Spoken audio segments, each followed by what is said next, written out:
여러분, 혹시 지금 이 순간에도 여러분이 매일 드시는 돼지고기 한 점이 혈관을 막고 장기를 망가뜨리고 있을 수 있다는 거 아세요? 삼겹살 얘기가 아니에요. 술안주도 아니고요. 국에 들어간 고기, 순대 속 고기, 몸에 좋다고 믿고 드셔온 바로 그 부위 얘기입니다. 더 무서운 건 대부분의 분들이 아무 의심 없이 거의 매일 그 고기를 드시고 계시다는 거예요. 저는 노년의학과 식생활 안전을 30년 넘게 연구해 온 내과 전문의사 박정현입니다. 진료실에서 수천 명의 60대 이상 환자분들을 만나면서 정말 자주 듣는 말씀이 있어요. 선생님, 약도 잘 먹고 관리도 하는데 왜 수치가 계속 나빠질까요? 몇 달 전에도 혈압하고 콜레스테롤이 계속 안 좋아지던 72세 남성 환자분이 계셨어요. 약을 바꾼 것도 아니고 운동을 더한 것도 아니고 매일 드시던 돼지고기 부위 5가지만 끊으셨을 뿐인데 3개월 뒤 검사에서 혈압이랑 혈중 지질 수치가 눈에 띄게 좋아지신 거예요. 이 영상은 돼지고기를 아예 끊으라는 얘기가 아닙니다. 어떤 부위를 왜 피해야 하는지, 그리고 왜 나이 드신 분들한테는 그 선택이 건강과 직결되는지를 알려드리려고 해요. 끝까지 보시면 앞으로 식탁에서 무엇을 조심해야 하는지 명확해지고 불안 없이 고기를 고르고 확실히 피해야 하는 부위를 알게 될 겁니다. 안녕하세요. 백세웰빙입니다. 구독과 좋아요는 저에게 큰 힘이 됩니다. 자, 본격적인 얘기에 들어가기 전에 여러분 스스로 한 번만 점검해 보세요. 지금부터 드리는 질문은 누구를 겁주려는 것도 아니고 불안하게 만들려는 것도 아니에요. 그냥 몸이 이미 보내고 있는 신호를 여러분 스스로 확인해 보시라는 겁니다. 첫 번째 질문이에요. 보양식이라는 말 믿고 돼지 내장이나 특정 부위를 국이나 탕, 반찬으로 자주 드시고 계세요? 명절이나 특별한 날 말고요. 평소 식사에 자연스럽게 들어간다면 이미 습관이 된 거예요. 두 번째 질문입니다. 고혈압, 고지혈증, 통풍, 당뇨, 혹은 심장이나 콩팥 관련해서 진단받으신 적 있으세요? 약 드시고 수치가 좀 안정됐다고 해서 안심하고 계시진 않으세요? 나이 드신 분들은 약보다 음식의 영향이 훨씬 더 크게 작용하는 경우가 많거든요. 세 번째 질문이에요. 전통시장이나 노점에서 오늘만 싸다는 말에 출처가 확실하지 않은 고기를 사신 적 있으세요? 눈으로 봤을 때는 멀쩡해 보여도 그 고기가 어떤 환경에서 자랐는지는 아무도 장담 못해요. 네 번째 질문입니다. 내장 요리 드시고 난 뒤에 속이 더부룩하거나 가슴이 답답하고 두근거리거나 이유 없이 피곤해진 적 한 번이라도 있으세요? 이런 증상은 나이 탓이 아니라 음식이 몸에 부담을 줬다는 신호일 수 있어요. 이 네 가지 질문 중에서 2가지 이상 해당되신다면 여러분 몸은 이미 이제는 조심해야 한다고 분명한 신호를 보내고 있을 가능성이 커요. 오늘 이 영상은 그 신호를 무시하지 않기 위해 반드시 끝까지 들으셔야 할 이야기입니다. 이제부터는 좀 불편하지만 반드시 짚고 넘어가야 할 얘기를 드릴게요. 왜 돼지고기가 나이 들면서 갑자기 문제가 되는지 그 근본적인 이유 말이에요. 우리는 흔히 요즘은 위생적으로 키울 거야 관리 잘 되니까 괜찮겠지 이렇게 생각하잖아요. 그런데 실제 사육 현장은 여러분이 상상하시는 모습과 전혀 다른 경우가 많아요. 돼지는 대부분 좁은 공간에서 수십 마리가 함께 사육돼요. 배설물이 바로 옆에 있고 그 위에서 먹고 마시며 생활하죠. 이 과정에서 세균하고 오염물질에 계속 노출되는 거예요. 이걸 막으려고 항생제랑 각종 약물이 반복적으로 사용됩니다. 문제는 이 환경의 흔적이 겉으로 보이는 고기 표면에만 남는 게 아니라는 거예요. 돼지의 간, 콩팥, 림프절 같은 장기 조직에는 그 환경이 기억처럼 쌓여요. 중금속, 약물 찌꺼기, 염증의 흔적들이 조금씩 쌓여가는 거죠. 그런데 우리는 이 고기를 1년에 한두 번이 아니라 국이랑 반찬, 가공식품 형태로 거의 매일 먹고 있어요. 문제는 젊을 때는 버텨내던 몸이 나이 들면 같은 자극을 더 이상 견디지 못한다는 거예요.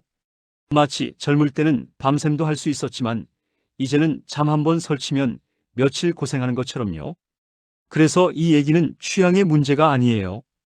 돼지고기를 좋아하냐 안 좋아하냐가 아니라 어떤 환경에서 나온 고기를 아무 경계 없이 먹고 있느냐의 문제예요. 이 현실을 모르고 지나치면 아무리 약을 잘 드셔도 몸은 계속 무너질 수밖에 없습니다. 이제부터 반드시 조심해야 할 돼지고기 부위를 하나씩 말씀드리겠습니다. 첫 번째는 많은 분들이 아직도 보양식으로 믿고 있는 돼지뇌입니다. 머리가 나쁘면 뇌를 먹어야 한다. 기억력이 떨어질 때는 뇌가 들어간 탕이 좋다. 이런 말 어르신들 사이에서는 너무도 익숙합니다.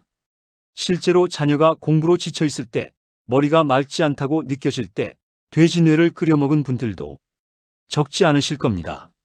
하지만 의학적으로 보면 이 믿음은 노년기 건강에 가장 위험한 오해 중 하나입니다. 돼지뇌 100g에는 일반 살코기와 비교해 상상하기 어려울 정도로 많은 콜레스테롤이 들어있습니다. 이 양은 하루 권장 섭취량을 단 한 그릇으로 수십 배 초과하는 수준입니다. 문제는 이 콜레스테롤이 먹자마자 증상을 일으키지 않는다는 점입니다. 콜레스테롤은 아주 조용히 작동합니다. 오늘은 아무 느낌이 없고 내일도 괜찮습니다. 하지만 시간이 지나면 혈관 안쪽 벽에 기름때처럼 달라붙어 점점 두꺼운 층을 만듭니다. 마치 오래된 수도관이 안에서부터 막혀 가듯 혈관은 서서히 좁아집니다. 이 과정이 반복되면 동맥경화가 진행되고 어느 날 갑자기 뇌졸중이나 심근경색으로 쓰러질 수 있습니다. 어제까지 멀쩡했는데라는 말이 바로 이 상황에서 나옵니다. 여기에 또 하나의 위험이 있습니다.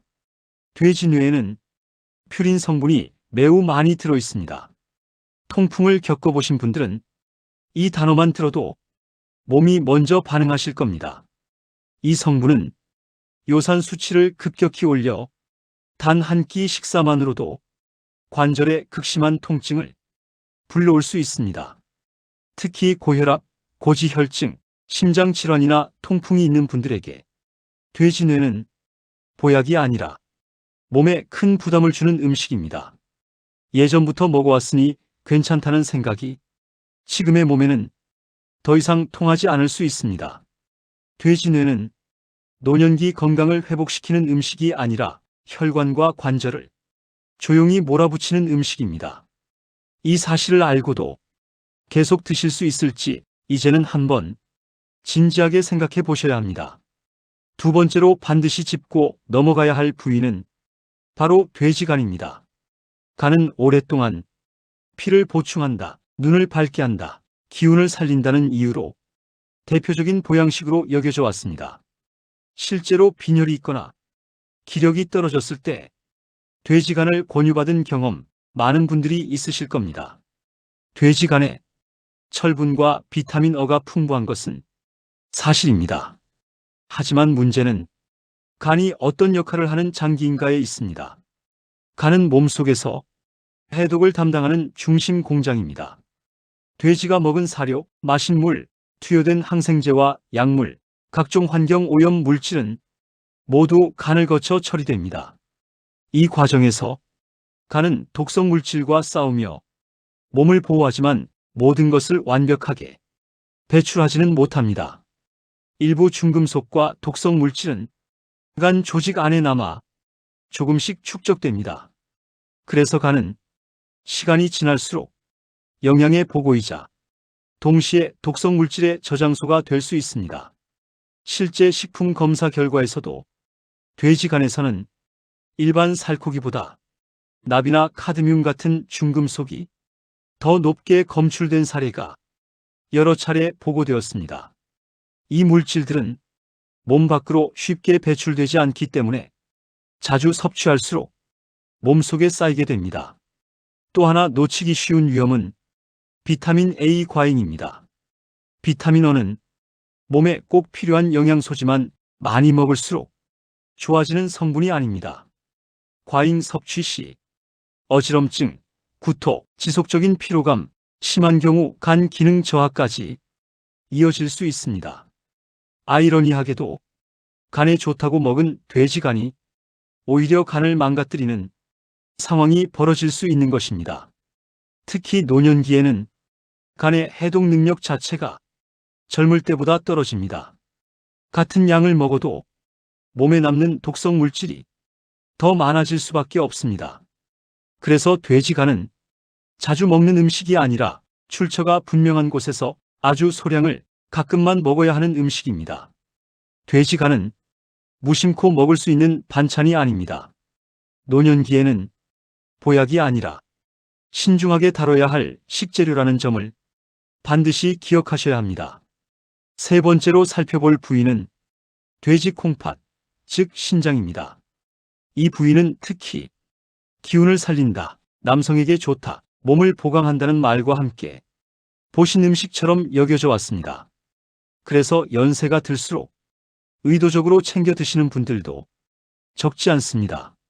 하지만 신장이 어떤 역할을 하는지 조금만 생각해 보면 이 믿음이 왜 위험한지 금방 이해할 수 있습니다. 신장은 몸속에서 노폐물과 독성물질, 중금속을 걸러내는 마지막 필터입니다. 피가 계속해서 지나가며 몸에 필요 없는 것들을 밖으로 배출하는 일을 합니다. 이 말은 곧 신장 조직에는 그동안 걸러낸 독성물질이 쌓이기 쉽다는 뜻입니다. 실제 여러 검사 결과에서 돼지 신장에서는 카드뮴 같은 중금속이 일반 근육 부위보다 높게 검출된 사례들이 반복해서 보고되었습니다. 카드뮴은 신장 기능을 떨어뜨리고 뼈를 약하게 만들며 몸 밖으로 잘 배출되지 않는 위험한 물질입니다. 문제는 여기서 끝나지 않습니다. 돼지 콩팥 위에는 부신이라는 작은 조직이 붙어 있을 수 있습니다. 이 부신은 아드레날린 같은 강력한 호르몬을 분비하는 기관입니다. 도축 과정에서 완전히 제거되지 않은 채 섭취될 경우 몸속에 갑작스러운 호르몬 자극이 들어가게 됩니다. 그 결과 심장이 이유 없이 빠르게 뛰고 혈압이 갑자기 오르며 식은땀이나 어지럼증이 나타날 수 있습니다. 젊은 사람이라면 버틸 수도 있겠지만 노년기에는 이런 급격한 변화가 심장과 뇌에 치명적인 부담이 됩니다. 특히 이미 신장 기능이 약해졌거나 고혈압 심장 질환이 있는 분들에게 돼지 콩팥은 보약이 아니라 위험 요소에 가깝습니다. 기운을 보충하려다 오히려 몸을 더 몰아붙이는 상황이 벌어질 수 있습니다. 돼지 콩팥은 자주 먹어서 몸을 살리는 음식이 아닙니다. 노년기에는 가급적 피하거나 정말 필요하다면 손질이 완벽하게 된 소량만 아주 가끔 섭취해야 할 부위라는 점을 꼭 기억하셔야 합니다. 네 번째로 살펴볼 부위는 돼지 허파, 즉 폐입니다. 예전에는 기침이 잦을 때, 숨이 차고 가래가 많을 때 돼지 허파를 끓여 먹으면 폐에 좋다는 말이 흔했습니다. 그래서 연세가 드신 분들 중에는 지금도 이 음식을 몸에 좋다고 믿는 분들이 계십니다. 하지만 허파가 어떤 장기인지 차분히 생각해 볼 필요가 있습니다. 허파는 공기를 직접 들이마시는 기관입니다. 돼지가 숨 쉬는 동안 사육 환경 속 먼지, 세균, 각종 오염 물질이 가장 먼저 통과하는 곳이 바로 허파입니다. 사육 환경이 깨끗하다면 문제가 덜할 수 있습니다. 하지만 앞서 말씀드린 것처럼 돼지는 대부분 밀집된 공간에서 사육됩니다. 바닥에는 배설물이 있고 공기 중에는 미세한 먼지와 세균이 떠다니는 환경입니다. 그 공기가 하루 종일 허파로 들어갑니다. 허파의 또 다른 문제는 구조에 있습니다. 허파는 스펀지처럼 수많은 작은 공간으로 이루어져 있습니다. 이 구조 때문에 아무리 오래 끓여도 안쪽 깊숙이 숨어있는 세균과 병원균이 완전히 제거되지 않는 경우가 있습니다. 겉보기에는 깨끗해 보여도 안쪽은 전혀 다를 수 있습니다. 실제로 여러 나라에서는 이런 이유 때문에 돼지 허파를 식용으로 거의 사용하지 않거나 매우 엄격하게 제한하고 있습니다. 완전히 안전하다고 장담할 수 없기 때문입니다. 노년기에는 면역력과 회복력이 젊을 때보다 떨어집니다. 한 번의 감염이나 식중독이 단순한 복통으로 끝나지 않고 폐렴이나 전신염증으로 이어질 가능성도 높습니다. 그래서 돼지 허파는 정성껏 손질한다고 해도 일상적으로 먹기에는 위험 부담이 큰 음식입니다. 옛날부터 먹어왔으니 괜찮다는 말이 지금의 몸에는 더 이상 통하지 않을 수 있습니다. 노년기에는 이 부위를 가급적 식탁에서 멀리 두는 것이 현명한 선택입니다. 이제 마지막이자 가장 위험한 부위에 대해 말씀드리겠습니다. 바로 돼지목 부위와 그 안에 숨어있는 림프절입니다. 이 부위는 5가지 중에서도 가장 강하게 경계해야 할 영역입니다. 림프절은 몸속에서 어떤 역할을 할까요? 간단히 말해 쓰레기 처리장입니다. 세균, 바이러스, 염증 물질, 약물의 잔류 성분이 한번 걸러지는 곳입니다. 몸을 지키기 위해 필요한 조직이지만 그 안에는 결코 깨끗할 수 없는 물질들이 집중되어 있습니다. 특히 돼지의 목 부위에는 림프절이 여러 개 모여 있고 갑상선 조직이 함께 남아있을 가능성도 있습니다. 이 조직들은 식품이 아니라 의료 폐기물에 가까운 성격을 가지고 있습니다. 그래서 선진국에서는 이 부위를 식용으로 거의 사용하지 않거나 도축 단계에서 반드시 제거하도록 규정하고 있습니다. 문제는 겉으로 보기에는 이 고기가 일반 목살과 거의 구분되지 않는다는 점입니다. 색이 약간 회색빛을 띠거나 자른 단면에서 작고 단단한 알갱이 같은 조직이 보인다면 그것이 바로 림프절일 가능성이 큽니다. 이런 부위가 다진 고기나 가공육으로 들어가면 소비자는 알아차리기 어렵습니다. 노년기에는 면역 반응이 둔해지고 독성 물질을 처리하는 능력도 현저히 떨어집니다. 젊을 때는 별다른 증상 없이 넘어갔을 일이 연세가 들면 심한 두근거림, 전신 피로, 급성 염증 반응으로 이어질 수 있습니다. 그래서 이 부위는 적당히 먹으면 괜찮다는 타협이 허용되지 않습니다. 돼지목 부위와 림프절은 노년기에는 음식으로 접근해서는 안 되는 영역입니다. 이 사실만 제대로 알고 계셔도 식탁 위 위험의 절반은 이미 피하신 셈입니다.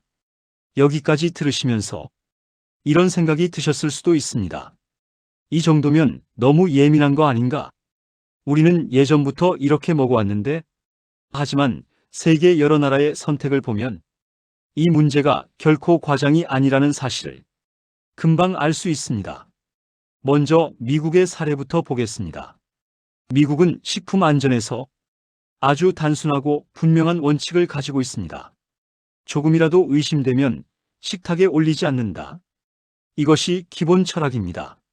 미국에서는 돼지의 림프절, 갑상선, 부신, 허파 같은 고위험 부위를 아예 식품 범주에서 제외합니다. 도축 단계에서 반드시 제거하고 식품이 아니라 의료 폐기물에 준해 처리합니다. 충분히 익히면 괜찮다는 논리는 받아들이지 않습니다.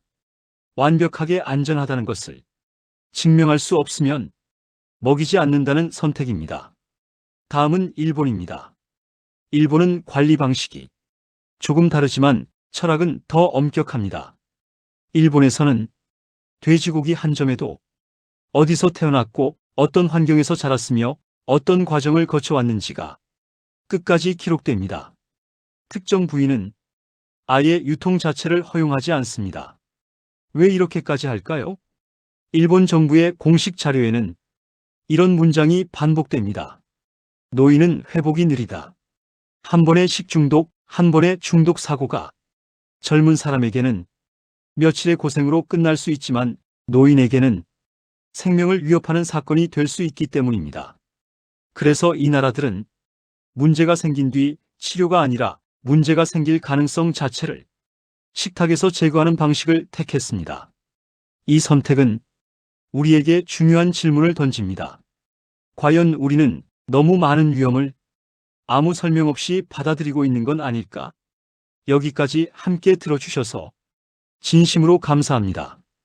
오늘 이야기는 듣기 편한 이야기도 기분 좋은 이야기도 아니었습니다. 하지만 반드시 들어야 할 이야기였습니다. 우리는 오늘 돼지고기를 끊으라는 이야기를 한 것이 아닙니다. 또 특정 음식을 무조건 나쁘다고 말하지도 않았습니다. 단 하나, 아무 생각 없이 먹어온 부위와 환경을 이제는 알고 선택하자는 이야기였습니다.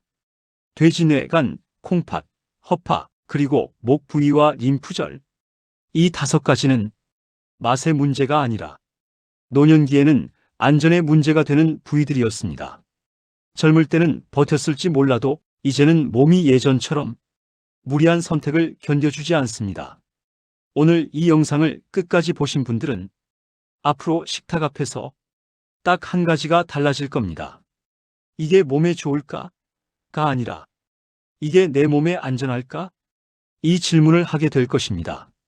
그 질문 하나만으로도 이미 절반은 건강을 지키신 셈입니다. 건강은 어느 날 갑자기 무너지는 것 같지만 사실은 매일의 선택이 조금씩 쌓여 만들어집니다. 오늘 고기 한 점을 고를 때의 판단, 오늘 장바구니에 담지 않은 그 선택이 석 달 뒤 혈압 수치가 되고 1년 뒤 몸 상태가 되고 앞으로의 삶의 질이 됩니다. 이 영상이 여러분 한 분의 선택을 바꾸고 그 선택이 가족의 식탁까지 바꾼다면 이 이야기는 그 자체로 큰 의미를 가집니다. 부모의 건강을 걱정하는 자녀에게 혹은 함께 오래 살고 싶은 배우자에게 이 영상을 꼭 한번 공유해 주세요. 그것이 가장 현실적인 사랑의 표현일 수 있습니다. 앞으로도 100세까지 건강하게 사는 법, 과장 없이 겁만 주지 않고 하지만 반드시 알아야 할 이야기들을 꾸준히 전해드리겠습니다. 지금 100세 웰빙 채널을 구독하시고 좋아요를 눌러주시면 다음 영상에서도 여러분의 건강을 지키는 실질적인 정보로 찾아뵙겠습니다. 여러분의 오늘 선택이 여러분의 남은 시간을 행복하게 만듭니다. 끝까지 함께 해주셔서 진심으로 감사합니다.